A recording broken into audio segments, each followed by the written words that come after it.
अस्सलाम वालेकुम दोस्तों, मैं ਤੁਹਾਡਾ ਮੇਜ਼ਬਾਨ ਮੁਹੰਮਦ ਸਾਜਦ ਵਿਰਕ। ਤੁਸੀਂ ਵੇਖ ਰਹੇ ਜੇ YouTube ਚੈਨਲ ਮੇਰਾ ਸਾਈਵਾਲ ਟੀਵੀ। ਜਿਵੇਂ ਕਿ ਵੀਰ ਦੋਸਤ ਜਾਣਦੇ ਨੇ, ਅਸੀਂ ਵੀਰਾਂ ਵਾਸਤੇ ਹਰ ਰੋਜ਼ ਅੱਛੇ ਤੇ ਖੂਬਸੂਰਤ ਜਾਨਵਰ ਲੈ ਕੇ ਹਾਜ਼ਰ ਹੋਈਦਾ। ਅੱਜ ਫਿਰ ਇੱਕ ਬੜੇ ਪਿਆਰਾ ਤੇ ਖੂਬਸੂਰਤ ਜਾਨਵਰ ਲੈ ਕੇ ਆਏ ਹਾਂ। ਉਮੀਦ ਕਰਾਂਗੇ ਤੁਹਾਨੂੰ ਹਰ ਰੋਜ਼ ਦੀ ਤਰ੍ਹਾਂ ਸਾਡੀ ਅੱਜ ਵਾਲੀ ਵੀਡੀਓ ਵੀ ਪਸੰਦ ਆਏਗੀ। ਇਸ ਤੋਂ ਪਹਿਲੇ ਕਿ ਤੁਹਾਨੂੰ ਜਾਨਵਰ ਵਿਖਾਈਏ, ਸਾਡੇ ਚੈਨਲ ਨੂੰ ਕਰੋ ਸਬਸਕ੍ਰਾਈਬ, ਨਾਲ ਹੀ ਲੱਗੇ ਬੈਲ ਆਈਕਨ ਨੂੰ ਕਰੋ ਪ੍ਰੈਸ, ਤਾਂ ਕਿ ਸਾਡੀ ਨਈ ਆਉਣ ਵਾਲੀ ਵੀਡੀਓ ਦੀ ਨੋਟੀਫਿਕੇਸ਼ਨ ਵੀਰਾਂ ਤੱਕ ਸਭ ਤੋਂ ਪਹਿਲੇ ਪਹੁੰਚੇ। ਜਿਹੜਾ ਅਸੀਂ ਅੱਜ ਜਾਨਵਰ ਤੁਹਾਡੇ ਵਾਸਤੇ ਲੈ ਕੇ ਆਏ ਹਾਂ, ਮਾਸ਼ਾਅੱਲਾ ਜੀ, ਬੜਾ ਹੀ ਖੂਬਸੂਰਤ ਤੇ ਲਾਜਵਾਬ ਜਾਨਵਰ, ਨਸਲਾਂ ਜ਼ਾਤਾਂ ਵਾਲਾ ਜਾਨਵਰ, ਬੜਾ ਹੀ ਪਿਆਰਾ ਤੇ ਰੰਗ ਖੋਲ ਵੀਰਾਂ ਤੁਰਨ ਫਿਰਨ ਵੀ ਚੈੱਕ ਕਰਾਵਾਂਗੇ। ਸਫੇਦ ਚਿੱਟਾ ਰੰਗ, ਦੂਧੀਆ ਰੰਗ, ਮਾਸ਼ਾਅੱਲਾ ਰੰਗ ਬੜਾ ਪਿਆਰਾ, ਕੱਦ ਕਾਠ ਵੈਟ ਦਾ ਪੂਰਾ। ਉਧਰੋਂ ਲੈ ਕੇ ਆने ਪਰਲੇ ਸਾਈਡ। ਬਾਕੀ ਸਭ ਕੁਝ ਕੈਮਰੇ ਦੀ ਨਜ਼ਰ ਦੇ ਸਾਹਮਣੇ ਹੈ, ਕੋਈ ਚੀਜ਼ ਵੀ ਤੁਹਾਡੇ ਤੋਂ ਉਜਲ ਨਹੀਂ। ਹਵਾਨੇ ਦੀ ਕੁਆਲਿਟੀ ਲਾਜਵਾਬ ਹੈ, ਫਾੜਾਂ ਵਾਲਾ ਹਵਾਨਾ ਜੀ, ਵੇਖ ਸਕਦੇ ਜੀ ਤੁਸੀਂ, ਕੋਈ ਚੀਜ਼ ਤੁਹਾਡੇ ਤੋਂ ਉਜਲ ਨਹੀਂ। ਫੁੱਟ 2-2 ਫੁੱਟ ਦੇ ਪੁੱਠੇ ਨੇ, ਕੱਦ ਬੜਾ ਵੈੜ ਦਾ, ਲਾਮ ਬੜੀ ਵੈੜ ਦੀ, ਰੰਗ ਬੜਾ ਅਟਰੈਕਟਿਵ ਹੈ, ਚਿੱਟਾ ਸਫੈਦ ਰੰਗ ਦੂਜਾ ਕਲਰ ਦਾ।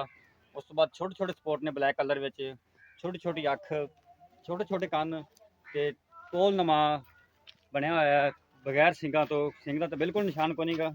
ਸਭ ਕੁਝ ਕੈਮਰੇ ਦੀ ਨਜ਼ਰ ਦੇ ਸਾਹਮਣੇ, ਕੋਈ ਚੀਜ਼ ਤੁਹਾਡੇ ਤੋਂ ਉਜਲ ਨਹੀਂ। ਤੇ ਇਨਸ਼ਾਅੱਲਾ ਅਸੀਂ ਇਸੇ ਤਰ੍ਹਾਂ ਹੀ ਤੁਹਾਡੇ ਵਾਸਤੇ ਮਿਹਨਤ ਕਰਦੇ ਰਹਾਂਗੇ, ਅੱਛੇ ਤੇ ਖੂਬਸੂਰਤ ਜਾਨਵਰ ਲੈ ਕੇ ਹਾਜ਼ਰ ਹੁੰਦੇ ਰਹਾਂਗੇ। ਤੇ ਸਾਡੀ ਕੋਸ਼ਿਸ਼ ਹੁੰਦੀ ਹੈ ਹਮੇਸ਼ਾ ਵੀਰਾਂ ਵਾਸਤੇ ਅੱਛੇ ਤੇ ਮੁਨਾਸਬ ਰੇਟ ਤੇ ਮਿਆਰੀ ਜਾਨਵਰ ਲੈ ਕੇ ਆਈਏ। ਇਨ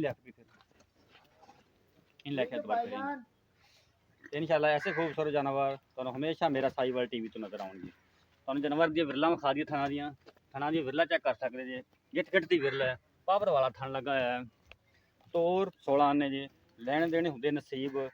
ਸਾਡੀ ਕੋਸ਼ਿਸ਼ ਹੁੰਦੀ ਹੈ ਕਿ ਵੀਰਾਂ ਨੂੰ ਕੋਈ ਕਸਰ ਨਾ ਛੱਡੀਏ ਵਿਖਾਉਣ ਲੱਗਾ ਜਾਨਵਰ। ਬਾਕੀ ਸੌਦੇ ਨਸੀਬਾਂ ਦੇ, ਲੈਣ ਦੇ ਨਸੀਬਾਂ ਦਾ। ਲੈ ਚੱਲੇ ਉਸ ਕਿੱਲੇ ਦੇ।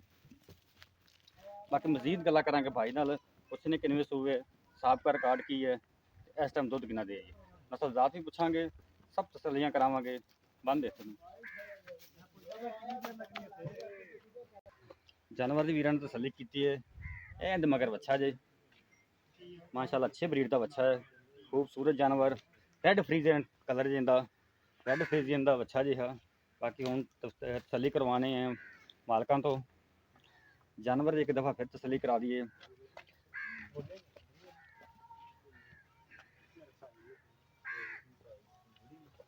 आओ जी, अच्छा आते भाई, आओ सामने आ जाओ। एक ब्रेक है। यही कर। अस्सलाम वालेकुम। वालेकुम सलाम भैया। हाँ तो भाई की हाल चाल ने? अल्लाह का शुक्र साजिद भाई, तुम सुनाओ? ठीक ठाक, सेहतां तबीयतां ठीक ने? हाँ जी अल्हम्दुलिल्लाह जी। हाँ तो भाई ਜਿਹੜਾ ਆਪਣਾ ਜਾਨਵਰ ਹੈ, हाँ जी सर। ਇਹ ਤੁਸੀਂ ਪਹਿਲੇ ਇਹ ਦੱਸੋ, ਇਹ ਨਸਲ ਕਿਹੜੀ ਹੈ? ये पहले फ्रीजन ते जर्सी का क्रास है जी। ਫਰੀਜ਼ੀਅਨ ਤੇ ਜਰਸੀ ਦਾ हाँ ਕਰਾਰ। जी, गर्मी बर्दाश्त करने वाला है जी। ठीक हो गया जी, बिल्कुल एक क्रास दूध के मामले च बहुत ही अच्छा पाया जाता है। सही हो गया जी। हाँ जी।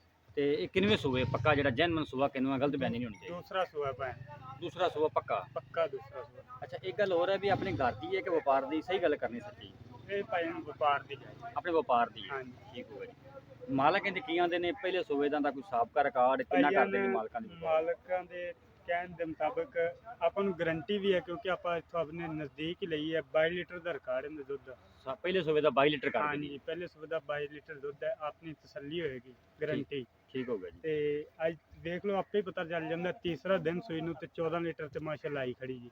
3 ਦਿਨ ਇਹਦੇ ਬੋਲੇ ਚ ਹੈ। ਹਾਂਜੀ, ਹਲੇ ਬੋਲੇ ਚ ਹੈ ਤੇ ਕੋਈ ਮੈਲਾ ਸ਼ੈਲਾ ਜੇ ਨਹੀਂ ਸੱਟਿਆ। ਮੈਲੇ ਤੋਂ ਬਾਅਦ ਤੁਹਾਨੂੰ ਪਤਾ ਹੈ ਗਾय ਦੁੱਧ ਦਿੰਦੀ ਹੁੰਦੀ। ਸਹੀ ਹੋ ਗਿਆ ਜੀ। ਹਾਂਜੀ ਜਿਹੜਾ ਵੱਛਾ ਹੈ ਮਗਰ, ਹਾਂਜੀ ਉਹ ਅੱਛੇ ਬਰੀਡ ਦਾ? ਹਾਂਜੀ ਮਾਸ਼ਾਅੱਲਾ ਬੱਚਾ ਬਹੁਤ ਖੂਬਸੂਰਤ ਹੈ ਜੀ, ਡੱਬਾ breed। ਵਿੱਚ ਹੈ ਜੀ। ਠੀਕ ਹੋ ਗਿਆ ਜੀ। ਮੂੰਹੋਂ ਕਿਵੇਂ ਆ ਮੂੰਹ ਪੂਰੀ ਜੀ। ਇਸ ਟਾਈਮ ਹਾਜ਼ਰ ਮੌਕੇ ਦੁੱਧ ਕਿੰਨਾ ਜਿਹੜਾ ਦੇ ਰਹੀ ਹੈ ਇਸ ਟਾਈਮ ਹਾਜ਼ਰ ਮੌਕੇ ਤੇ? ਆਏ ਸਾਜਿਦ ਭਾਈ, ਇਹ 14 ਲੀਟਰ ਦੁੱਧ ਦੇ ਰਹੀ, ਜਿਹੜੇ ਆਪਾਂ ਗੜਵੀਆਂ ਮਰਵਾਵਾਂਗੇ। ਆਪਾਂ ਐਵੇਂ ਗਲਤ ਬਿਆਨ ਕੋਈ ਵੀਰ ਭਰਾ 2 ਟਾਈਮ 3 ਟਾਈਮ 4 ਟਾਈਮ ਤੋਂ ਮੈਂ ਆਪ ਗੱਲ ਕਰਨੀ ਵੀ ਆਪਾਂ ਗਲਤ ਨਾ ਹੋਈਏ, ਗਲਤ ਬਿਆਨੀ ਨਾ ਹੋਵੇ। ਜਿੰਨੇ ਟਾਈਮ ਮਰਜ਼ੀ ਭਾਵੇਂ ਆਪਣੇ ਕੋਲ 2 ਦਿਨ ਆ ਕੇ ਰਹੇ, ਜੋ ਮਰਜ਼ੀ ਕਰੇ, ਆਪਾਂ ਗੜਵੀਆਂ ਮਰਵਾਵਾਂਗੇ 14 ਲੀਟਰ ਦੀ। 14 ਲੀਟਰ ਦੀ? ਹਾਂਜੀ 14 ਪੱਕਾ ਠੰਡਾ ਦੁੱਧ ਜਾਂ ਠੰਡਾ ਦੁੱਧ? ਨਿਚੋੜ ਤਾਂ ਨਹੀਂ? ਨਹੀਂ ਜੀ, ਬੱਚੇ ਨੂੰ ਛੱਡ ਕੇ? ਨਹੀਂ ਬੱਚੇ ਨੂੰ ਛੱਡ ਕੇ 14 ਲੀਟਰ? ਹਾਂਜੀ ਬੱਚੇ ਨੂੰ ਛੱਡ ਕੇ। ਤੇ ਜੇਕਰ ਨਿਚੋੜ ਕੱਢੋ ਬੱਚਿਆਂ ਨੂੰ ਵਿੱਚ, ਬੱਚੇ ਨੂੰ 16 ਲੀਟਰ। 16 ਲੀਟਰ ਹੋ ਗਿਆ। ਹਾਂਜੀ। ਅੱਛਾ ਹੁਣ ਇਹਦਾ ਪਿਆਰ ਮੁਹੱਬਤ ਵਾਲਾ ਮੁੱਲ ਕਿ ਜਿਹੜਾ ਆਪਾਂ ਲੈਣਾ ਹੈ, ਬਿਲਕੁਲ ਜਾਇਜ਼ ਮੁਨਾਸਬ ਮੁਹੱਬਤ ਵਾਲਾ ਮੁੱਲ? ਭਾਈਆਂ ਨੇ ਪਿਆਰ ਮੁਹੱਬਤ ਪਹਿਲੇ ਗਾय ਦੇ ਮੁਤਾਬਕ ਹੀ ਆਪਾਂ ਮੁੱਲ ਕਰੀਦਾ, ਤੁਹਾਨੂੰ ਅੱਗੇ ਵੀ ਪਤਾ 2,80,000 ਰੁਪਏ ਹੈ ਜੀ। 2 ਲੱਖ 80,000 ਇਹਦੇ ਵਿੱਚ ਕੋਈ ਗੁੰਜਾਇਸ਼ ਥੋੜੀ ਬਹੁਤੀ ਕੋਈ ਮੁਹੱਬਤ ਮੁਹੱਬਤ ਕੋਈ ਵੀਰ ਭਰਾ ਆਏਗਾ ਤਾਂ ਕਰਾਂਗੇ ਜੀ। ਠੀਕ ਹੋਗਾ ਜੀ ਥੋੜੀ ਬਹੁਤੀ ਹੋਏਗੀ ਕਿਉਂਕਿ ਗਾਏ ਦੀ ਨਸਲ ਤੁਸੀਂ ਆਪੇ ਹੀ ਦੇਖੀ ਹੈ, ਚੰਗਾ ਪੁੱਠਾ ਹੈ, ਮਾਸ਼ਾਅੱਲਾ ਮੁੱਠ ਜੀ ਭਰ ਥਣ ਲੱਗਿਆ ਹੋਇਆ ਜੀ, ਚੰਗਾ ਬਿਲਕੁਲ। ਚੱਡਾ ਥੱਲੇ, ਕੋਈ ਸ਼ੱਕ ਨਹੀਂ ਜੀ ਖੂਬਸੂਰਤ ਡੱਬਾ ਵਿੱਚ ਹੈ ਜੀ। ਠੀਕ ਹੋਗਾ ਜੀ 2,80,000 ਹਾਂਜੀ ਠੀਕ ਹੋਗਾ ਤਾਂ ਭਾਈ ਭਾਈ ਆ ਤਾਂ ਫਿਰ 2,80,000 ਰੁਪਏ ਡਿਮਾਂਡ ਕੀਤੀ ਜੇ ਤੇ ਕੋਈ ਵੀ ਵੀਰ ਭਰਾ ਖਰੀਦਣਾ ਚਾਹੁੰਦਾ ਸਾਡਾ WhatsApp ਨੰਬਰ ਨੋਟ ਕਰ ਲਓ 0322 70 87 633 ਤੇ ਨੋਟ ਕਰ ਲਓ 0322 70 87 633 ਇਹ ਸਾਡਾ ਰਾਬਤਾ ਨੰਬਰ ਇਹ ਸਾਡਾ WhatsApp ਨੰਬਰ ਕੋਈ ਵੀ ਖਰੀਦਣਾ ਚਾਹੁੰਦਾ ਸਾਡੇ ਇਸ ਨੰਬਰ ਤੇ ਰਾਬਤਾ ਕਰ ਸਕਦਾ ਹੈ। ਹੁਣ ਉਹਦੇ ਮੇਜ਼ਬਾਨ ਸਾਜਿਦ ਵੀਰ ਨੂੰ ਦਿਓ ਇਜਾਜ਼ਤ। ਅੱਲਾਹ ਹਾਫਿਜ਼।